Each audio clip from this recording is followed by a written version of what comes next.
Hi. I began my spiritual journey, and I didn't know it, when my mother committed suicide when I was young. And just been searching, and I used to get messages, just do this, just do this. And things would happen, and I would know things. And one day it said, just take that yoga course, just take that reflexology. And I started to meet people that were really like-minded, and I guess I had been searching for them all along. And I always say yoga and the teachings and the people and like-minded, connected artists, they've just saved my life. And my journey is to share that with other people who are in pain and think it's hopeless. And it's not. You can enjoy life. There's so many beautiful things to see. And that's just what I want to share with the world. And that's where the spiritual life has brought me. And I can't see where else it's going to take me. I'm looking forward to it. So, thank you.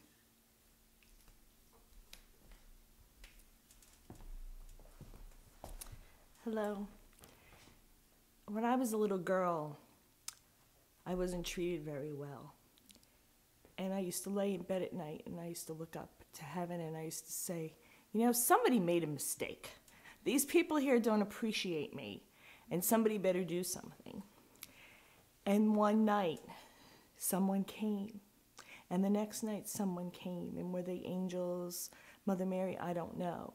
And then my grandfather started showing up in my life and taking me out onto the earth and whispering in my ear, it's not what you think. This is not what you think. There's always a thing behind the thing. See what's behind the thing. And one day, I remember I was 7 or 8 years old. I was out at a picnic with my father's work people. And a teenage girl took us on a nature hike. And we were walking in the woods, and all of a sudden, I heard a voice say to me, stop right now, turn, and run. And I didn't question it. There was a little girl next to me who was like 3 or 4. I grabbed her, and I dragged her, and I ran. And as I turned, I heard the sound, this intense humming sound. And what had happened was one of the boys, of course, stepped into a hornet's nest. And hornets came up from the earth, and they were frozen, but I didn't.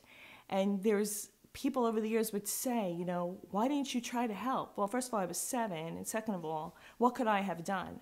I ran, and I was a fast runner, and I dragged this little girl with me. I didn't even know her. And burst out in my Leo drama into somebody come and help, and they were able to get help. But 2 of the teenagers were very, very seriously injured because they just stood there. They didn't know what to do. And it was such a moment that showed me all these things coming together that, yeah, you know, no adults really helped me. You know, I never talked to my grandfather about what was really going on in the house.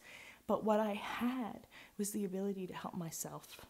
And I had the ability to know and tap in that when I need something, someone always comes and helps me. And that's a thing I wish everyone could know, whether it's an angel or another person or a grandpa. They always come. Thank you.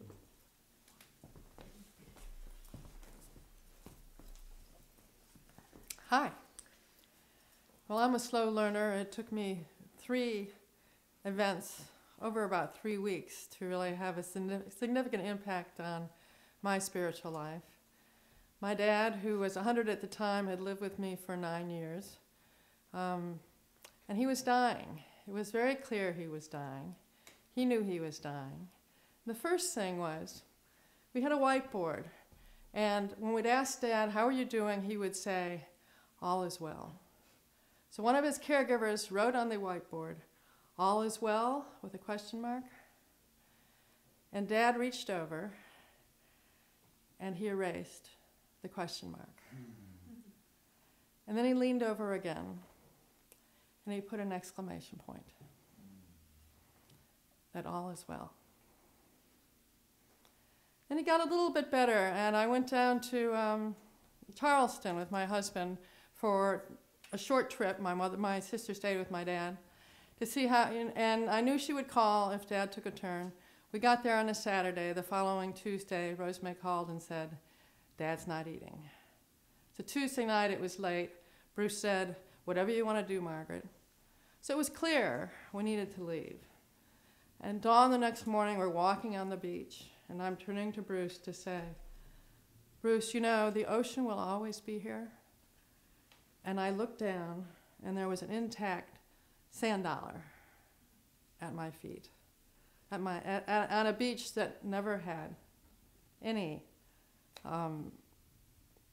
shells to talk of. And we looked at each other and said, yes, obviously, it's time to leave.